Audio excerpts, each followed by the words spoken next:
सुखासारिखे पूर्ण वैराग्य जाचे, वसिष्ठापरी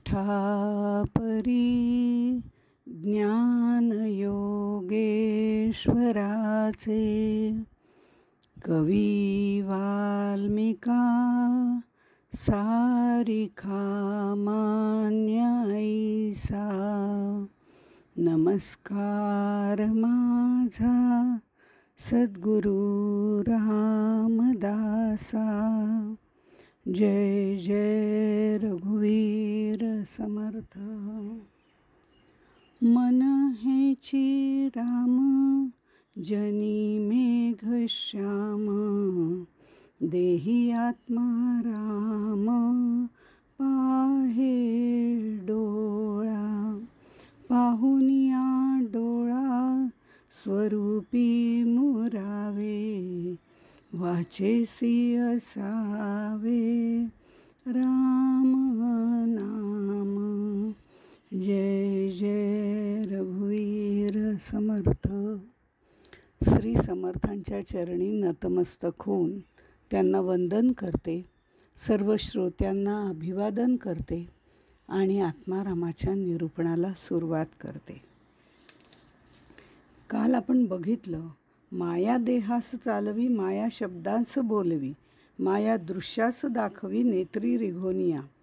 ही जी प्राणशक्ती आहे ती सगळी सर्व मनुष्याचे व्यवहार करत असते. मायाच हे दृश्य डोळ्यांकरवी दाखवते, शब्दातून बोलायला सांगते आणि देहाचं चलनवलन करते. देहही मायेचा आणि करवून घेणारीही माया आणि कार्यही मायेचंच, असं सर्व आपण काल पाहिलं. आता दिसणं ही क्रिया डोळ्या या इंद्रियातून होते.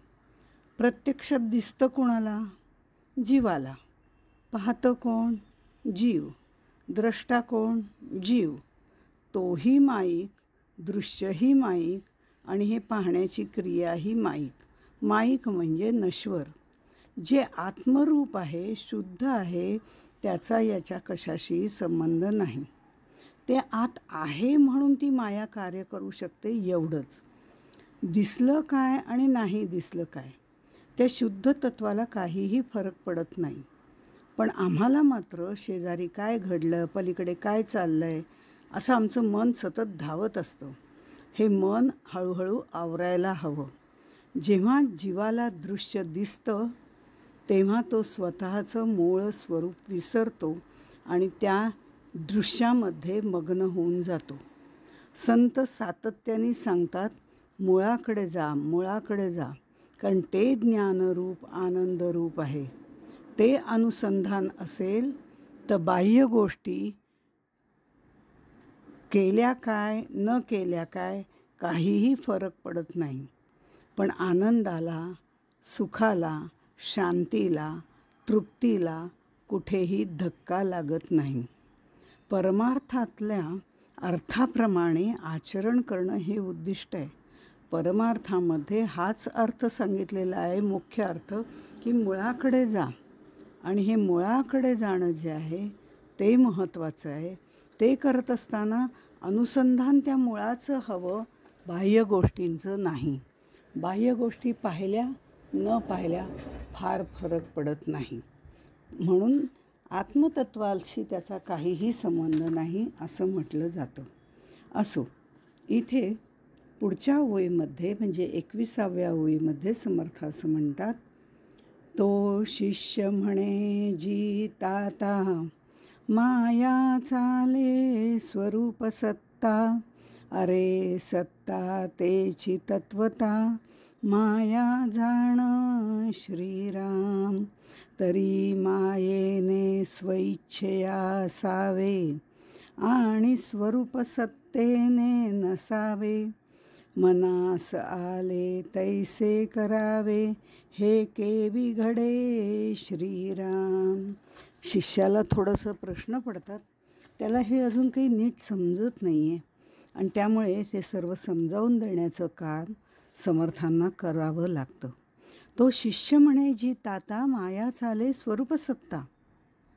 म्हणजे शिष्य यावर थोडासा आक्षेप घेतो आणि तो आक्षेप घेतो म्हणजे माया चाले स्वरूप सत्ता असं तो म्हणतो. तुम्हीच तर सांगितलं.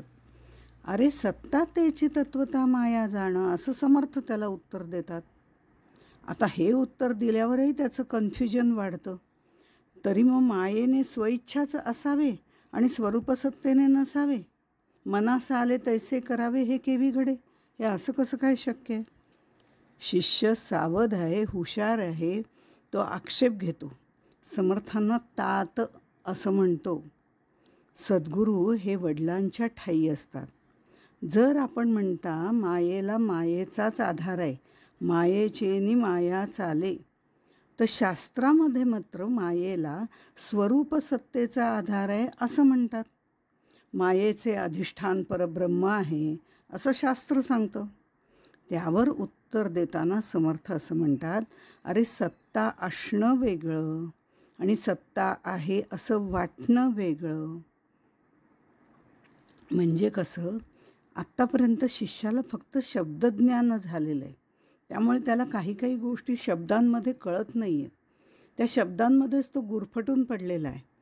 आता इथे सत्ता असणं वेगळं आणि सत्ता आहे असं वाटणं वेगळं. शिवाय सत्ता असायला दुसरं कोणीतरी असायला पाहिजे की नाही. म्हणजे सासूची सुनेवर सत्ता आहे, आईवडिलांची मुलांवर सत्ता आहे, ईश्वराची जीवावर सत्ता आहे. हे सत्ता असायला दुसरं कोणीतरी असायला पाहिजे ना. म्हणजे सत्ता असणं वेगळं, सत्ता आहे असं वाटणं वेगळं आणि सत्ता असायला दुसरं कोणीतरी असणं महत्त्वाचं आहे. मग सत्ता म्हणजे काय?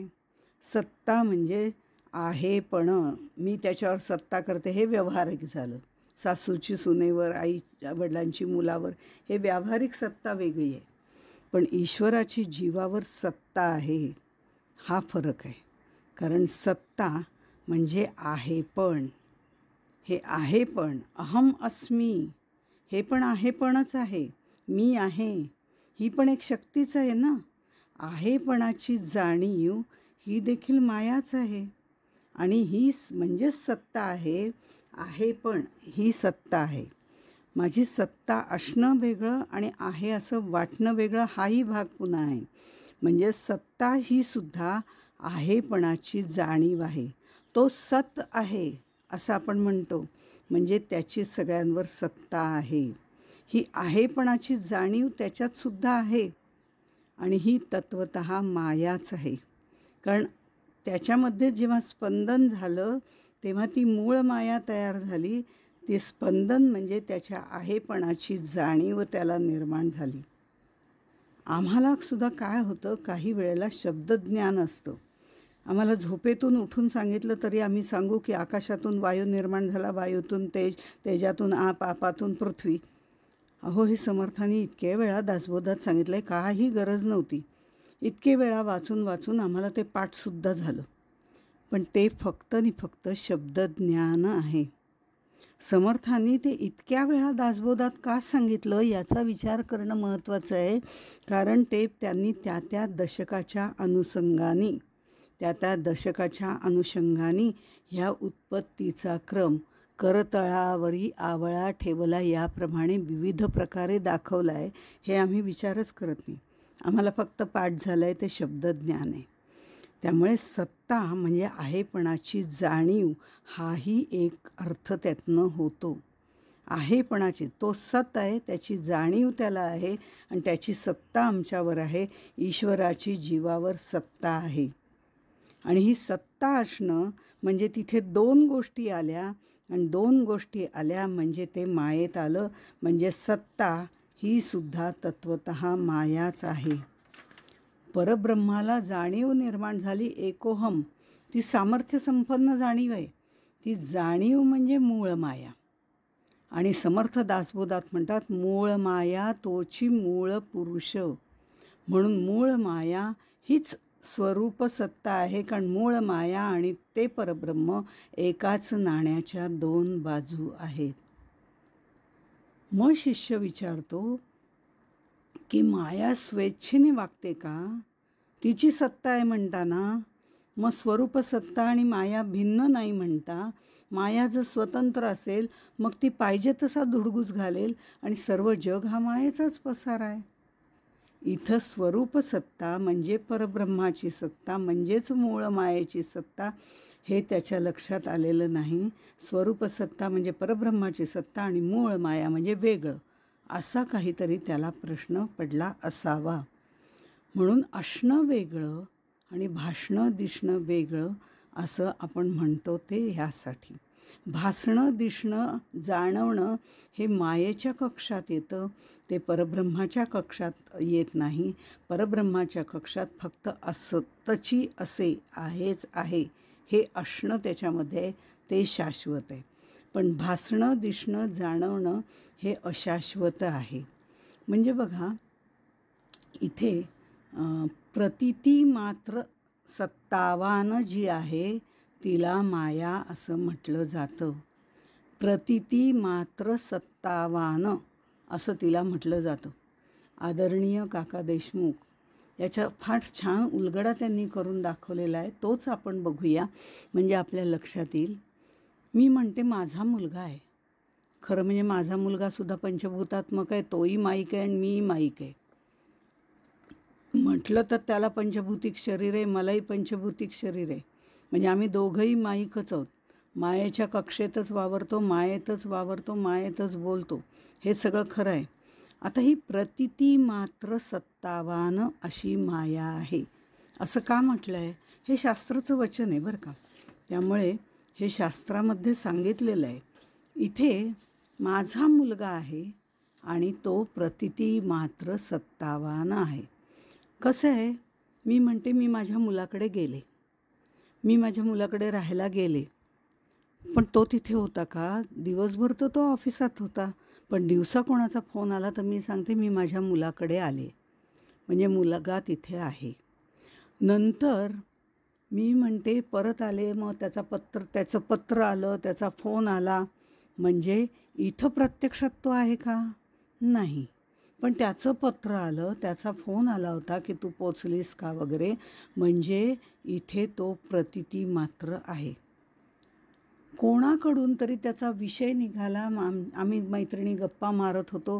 त्या गप्पा मारण्याच्या विषयाचं निमित्तसुद्धा तोच होता आणि मी त्यांना सांगितलं की मी मुलाकडे गेले होते, ते असं झालं तसं आलं, त्यांनी असं केलं त्यांनी तसं केलं, तो अगदी मला प्रत्येक ठिकाणी नेत होता वगैरे. त्याच्याबद्दलचं कौतुक मी सांगायला सुरुवात करते. आता ज्या व्यक्तीशी मी बोलते आणि ज्याच्या म्हणजे मी बोलते, आम्ही दोघीच बोलतो आहे, पण बोलतो आहे मात्र त्याच्याबद्दल. इथं तो आहे का? नाही. यातल्या एकाही प्रसंगामध्ये तो प्रत्यक्ष नाही, पण प्रत्येक प्रसंगामध्ये तो आहेच. म्हणजे प्रत्यक्ष तो नाही पण तरीही तो आहेच आहे असं जे वाटतं त्याला प्रतीती मात्र सत्तावान असं म्हणतो. या नास्ती सा माया, जी नाहीच आहे खरं म्हणजे तिथे, पण तरीही आम्हाला प्रत्येक ठिकाणी दृश्य अदृश्य नाम रूप या स्वरूपामध्ये ती आम्हाला भासते. ती प्रतीती मात्र माया आहे.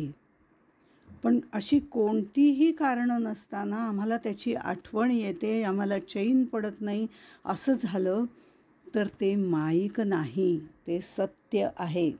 मी तिकडून परत आले, मला मुलाची आठवण येते, मला सातत्याने त्याने तो असता तर असं केलं असतं, तो नसता तर तसं झालं असतं वगैरे सगळं आठवतं. हे सुद्धा माईकच आहे, पण तरीसुद्धा त्याच्याशिवाय चैन पडत नाही, त्याची आठवण होते, हे मात्र आमच्या दृष्टीने सत्यच आहे. म्हणजे तो नसतानासुद्धा त्याची आठवण येते, त्यावेळेला आम्हाला तो आहेच असं वाटायला लागतं. तशी ही माया प्रतीती मात्र आहे. कशी आहे?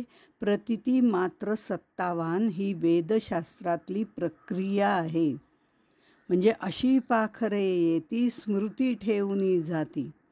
माईक गोष्टींची स्मृती ठेवायची नाही, हे आपल्याला यापूर्वी सांगितलेलं आहे. जे दृश्य आहे, चराचर आहे, याची स्मृती ठेवायची नाही. प्रतिती मात्र सत्तावान हे तेवढ्यापुरतंच असतं.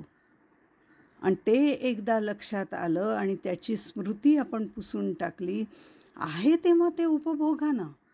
पण म्हणून त्याची स्मृती ठेवू नका. ती स्मृती जेव्हा आपण ठेवतो तेव्हा आपली साधना होत नाही. अनेक गोष्टींची स्मृती आपण आपल्या उराशी बाळगत राहतो. ही सगळी मायाच आहे, चांगल्या वाईट दोन्ही गोष्टींची. म्हणजे अगदी त्यांनी त्यावेळेला बारशाच्या वेळेला अशी अशी साडी मला दिली होती, आता बघतेच मुंजीच्या वेळेला काय त्यांना द्यायचं. किती वर्ष लक्षात ठेवलं.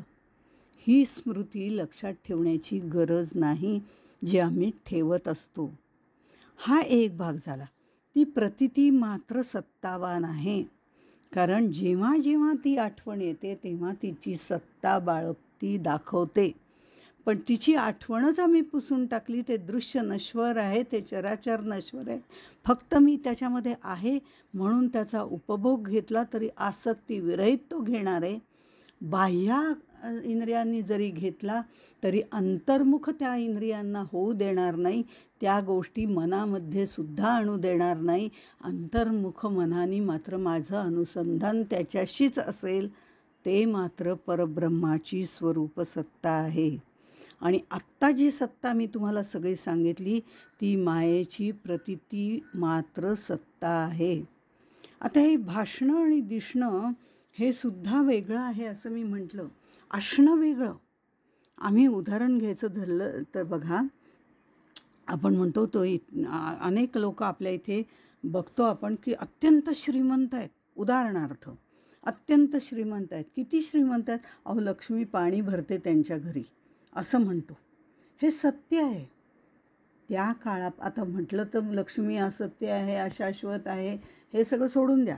आत्ता ह्या क्षणाला ते त्यांच्या घरी लक्ष्मी पाणी भरते हे माझ्या दृष्टीने सत्यच आहे. हे सत्य म्हणजे आहेच आहे. हे असणं म्हणजे परब्रह्माची सत्ता आहे, स्वरूप सत्ता. हे तत्क्षणी मला सत्य आहे कळतं. हे असणं सत्य आहे.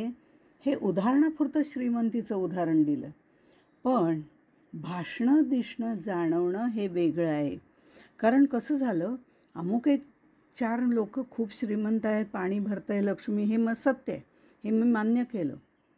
पण एक दिवस असं झालं, मी खिडकीत बसलेली होते, तिथे बघत होते बाहेर आणि आमच्या दाराशी एक गाडी आली. खूप मोठी आलिशान गाडी होती. त्यातनं उतरलेला तर तो उतरण्यापूर्वी ड्रायव्हरनी त्याचं दार उघडलं आणि ते दार उघडल्यावर तो असा पटकन खाली उतरला. तो एवढा श्रीमंती त्याच्या बोलण्यात, चालण्यात, वागण्यात, वस्त्रप्रावरणावरती दिसतच होती. त्याच्या बोलण्यावरनं तो श्रीमंत आहे दिसत होता. त्याच्या कपड्या लत्त्यावरनं तो श्रीमंत आहे असं दिसत होतं, जाणवत होतं, भासत होतं. आणि तो खाली उतरल्यावर तो ते सर्व बोलायला लागला, ह्या कुठे राहतात वगैरे वगैरे. ह्या सगळ्यावरनं मला ते जाणवत होतं. पण हे भासणं, जाणवणं, दिसणं याचा अर्थ तो श्रीमंत असेलच अशी खात्री नाही.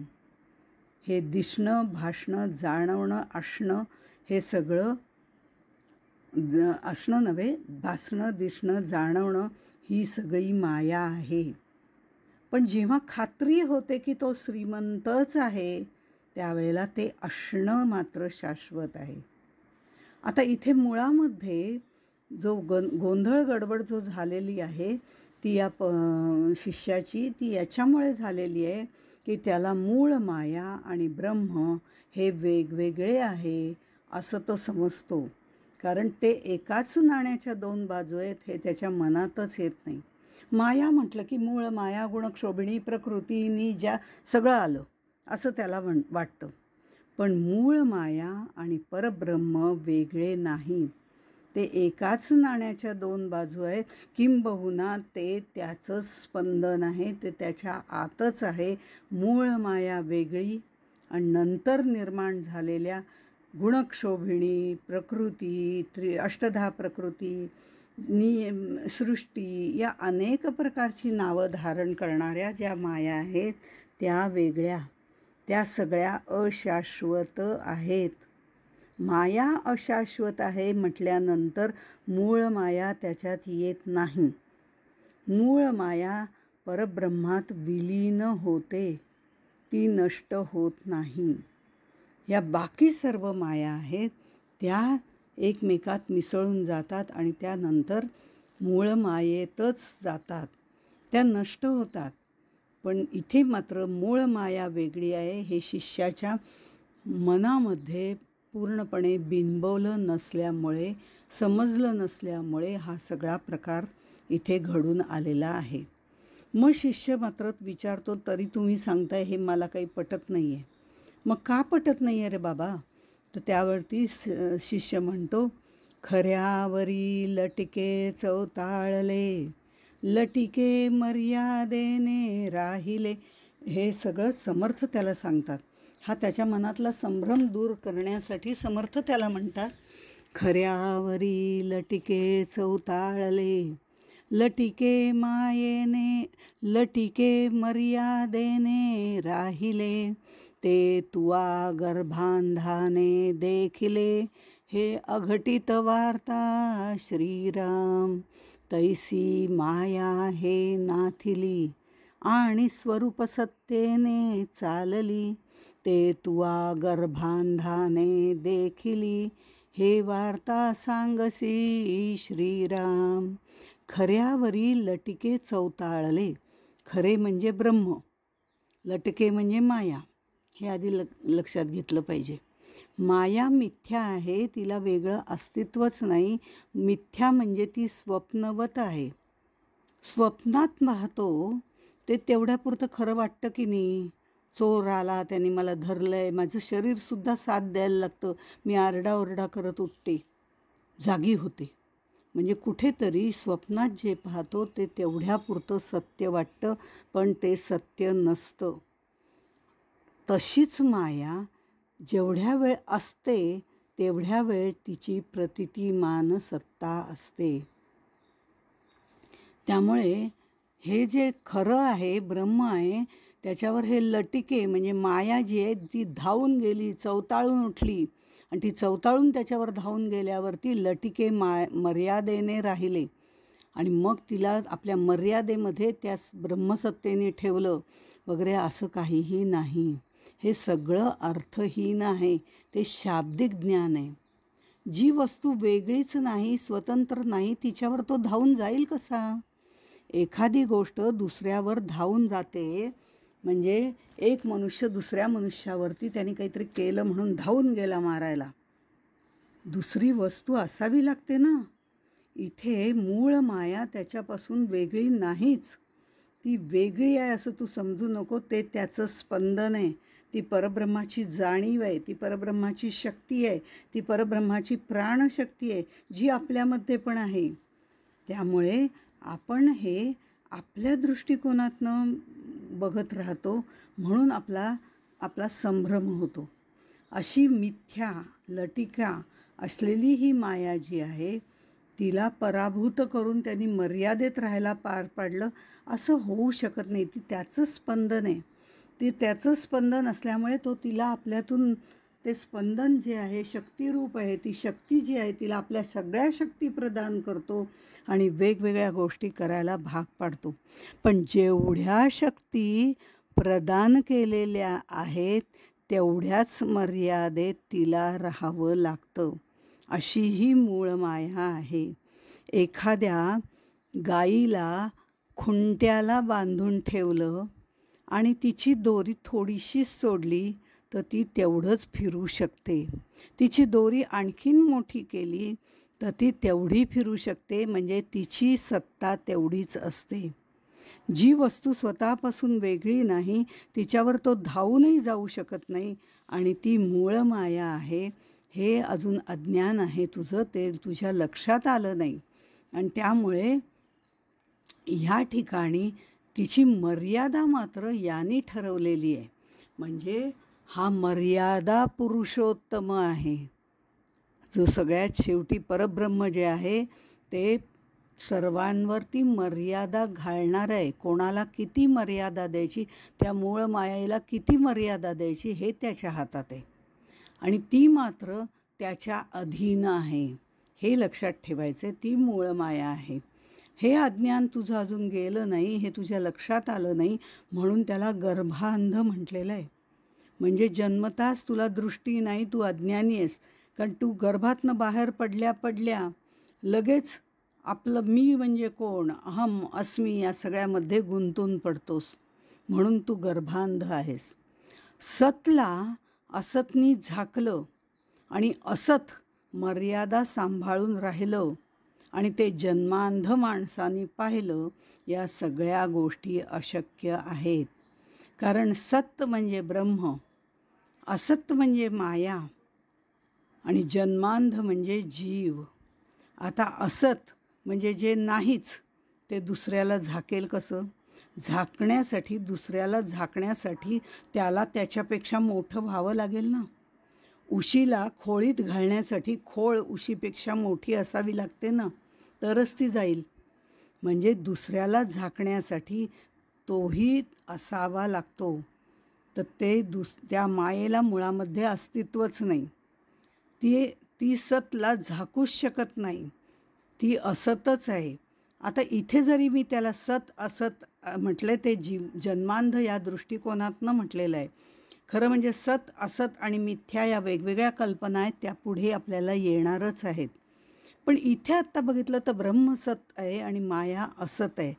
या नास्ती सा माया अशा दृष्टीने आपण म्हणतोय. आणि जन्मांध जो आहे तो जीव आहे. आता असत म्हणजे जे नाही ते दुसऱ्याला झाकेलच कसं?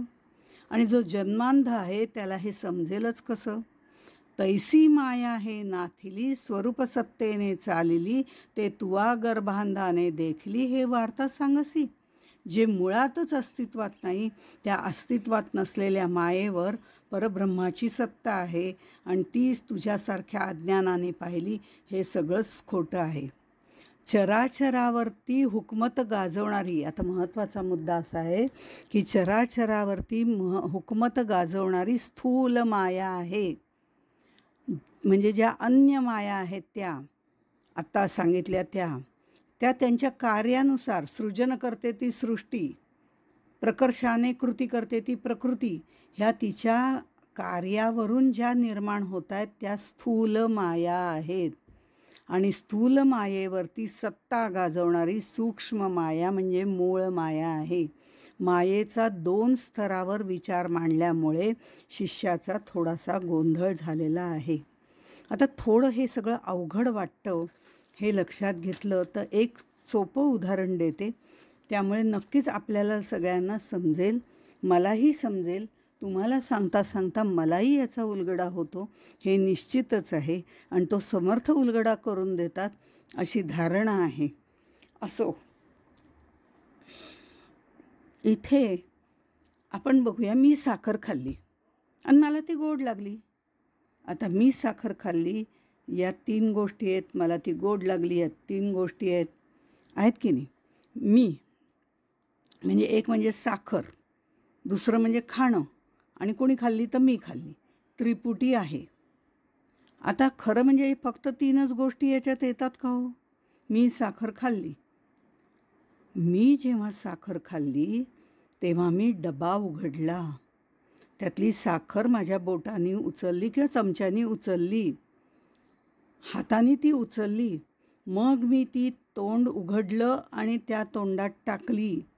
तेव्हा ती जिभेवर पडली. तेव्हा त्या जिभेने ती चाखली, तिला त्यातली गोडी कळली आणि मग माझ्या मनाला बरं वाटलं की ही गोड आहे बरं का, खायला काही हरकत नाही. आणि माझ्या बुद्धीला खरं म्हणजे पटलं की छान वाटते, खायला काही हरकत नाही. पण तीच बुद्धी त्यावेळेला सांगते खरं म्हणजे डायबेटीस आहे, कुठे खातेस?